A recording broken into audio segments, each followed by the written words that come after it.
第312章天降横财。夜空之下，4道影子安静地闪掠着，沉默气氛在几人之间缭绕着。嘿，法老头，我们浪费了一晚上时间，就这样空手回去了。脚尖轻点在房顶之上，海波东终于是忍不住地开口问道。一旁家老也是点了点头，以他的性子从不会干这种空手而回的事。怎会是空手？我们不是已经知道那家伙的真实身份了吗？现在至少心中有了一些底子。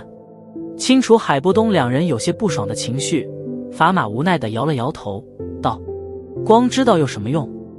他明天不照样参加大赛？以他那般实力，再加上多年的炼丹经验，取得冠军并不会太难。家老皱眉道：哼，我们不是还有炎萧这3